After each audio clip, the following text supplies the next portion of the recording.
Hi, Kate here. Here is your session on Employee Voice 24/7, which comes from the Happiness Index. Now, as you know, I do like my tech, and I try and find low-cost, free technology for businesses to use in order to help them with all the admin, employee engagement, benefits, etc. Now, during the coronavirus pandemic, the Happiness Index decided to open up their Employee Voice 24/7 survey for free for 3 months. They've actually decided to open it up for longer than that now, which is amazing news. So I thought I would show you a little bit around how it might be able to help you and then see whether I can help you get started. So what we're going to cover today is what is Employee Voice 24/7, the employee journey, so what the employee sees and does, how to navigate the platform, how you view your insights of what information that you get back, how to set employee expectations, so what is expected of them, types of feedback that can be left, and how you can effectively share the results. Employee Voice 24/7 is a pre-built survey designed to give your people a voice during times of change. So the employee journey is that the employees will leave feedback, and I'll show you how in a moment. The organisation would then communicate that they'd listened and how people are feeling. And then again, communicate what will be done about the feedback. And then the employees will leave feedback again.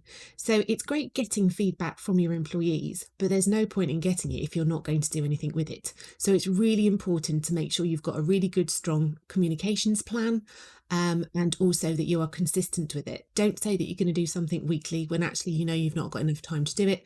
Say you're going to do it monthly or bi-monthly at the very least, then you can do it more often if you can. So the platform. So what you will get is, this is what it would look like when you log in.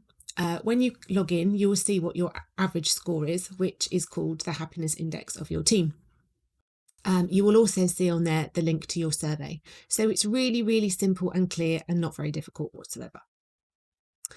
So the employee will view when they log in, and all they would need to do is use a link. So it's just one link that's left open 24/7 as per the survey.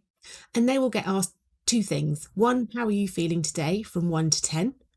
And then why. So they need to comment why. And that's all they do. So employees can leave as many or as few comments as they like 24/7. So if you've got night staff, or if maybe your teams are feeling a little bit lower in the evenings rather than the daytimes, it doesn't matter. That link will work whenever. There is also a QR code that can be used if you wanted to as well, and that could be pinned up around the business. So once you've got that score back, then this is what it would start to look like on your screen. So you'll be able to see that the number of responses that you've had. Now that's the total number of responses. So this is a completely anonymous survey. We don't know who said what, which is really good. It will then say the percentage of favourable responses and then the survey average. So you can see score ratings over time, and also the distribution in a date range as well. You can also select date range too. So if you feel that maybe there's something's happened in the business and you just wanted to see for a particular week or couple of days how people were feeling, then you can go and have a look there as well. So you can view the summary of results by the number of responses in a date range, percentage favourable, so that is the amount of votes above the score of 8, and then the survey average score. So again, really quick and simple things that you can see instantly. You don't have to wait for anything. And then when you've got some responses, if you click on the responses, it will give all of the word content that have been put in there, which will then create a word cloud for you. So obviously it's going to go from red to green, really simple. And the more green is the more positive, the more red is the more negative. Also, if the words are bigger, it means that that word has been utilised more often. If the work is smaller, it means that it hasn't been used that often. So it's quite easy to see what people are looking at. It will also be able to tell whether the word is positive or negative. You can also look at the sentiment analysis as well. If you click on that bit when you log into your system, you can see a word cloud of the positive words and the word clouds of the negative words.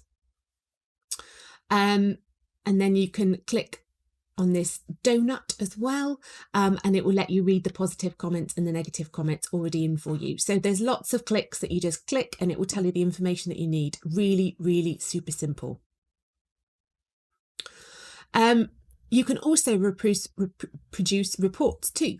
So you can click on the view report button and it will download a PDF for you with all this information that you had from the date range. So you just choose the date range that you want, and then you can use that on your weekly, bi-weekly, monthly communications, which is really, really helpful. The next thing you need to do is set employee expectations of what the purpose of the survey is and its importance.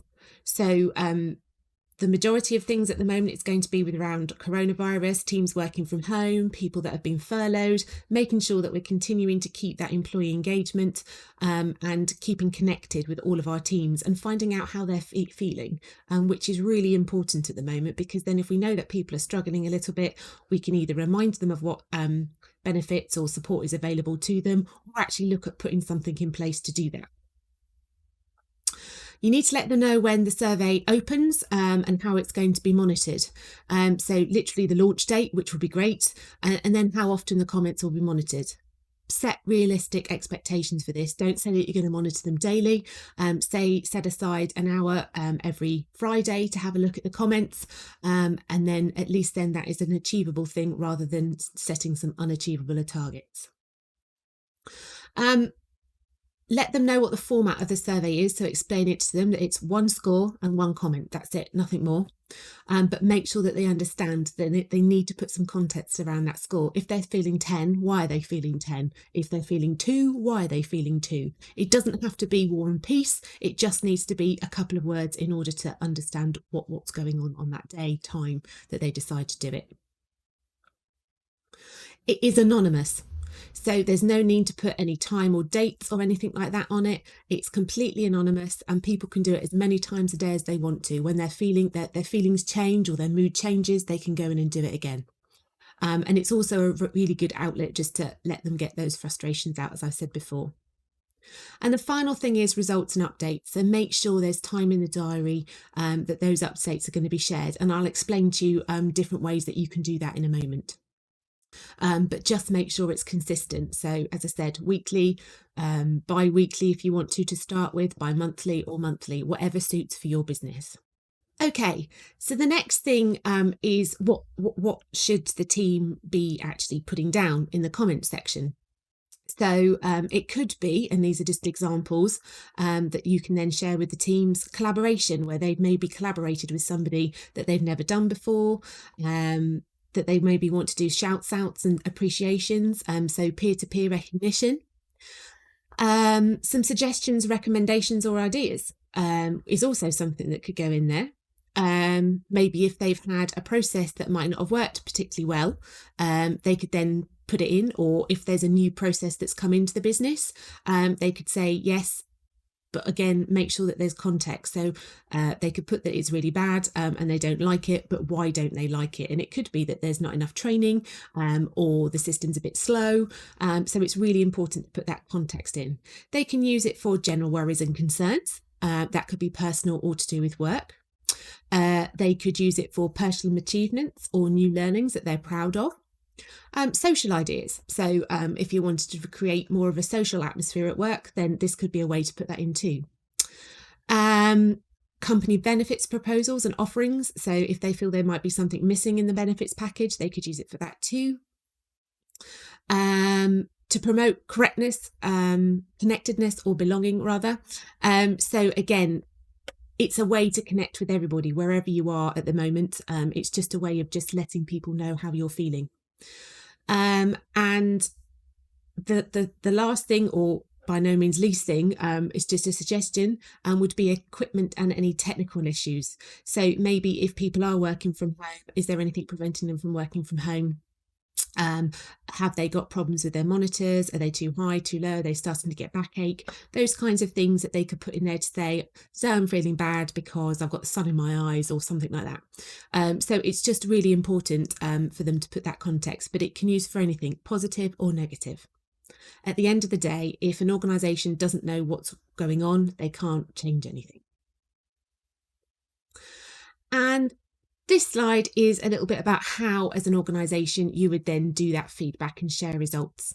So you could do it via company email, which, as I said, you can do it any time frame that you want to, weekly, fortnightly, monthly.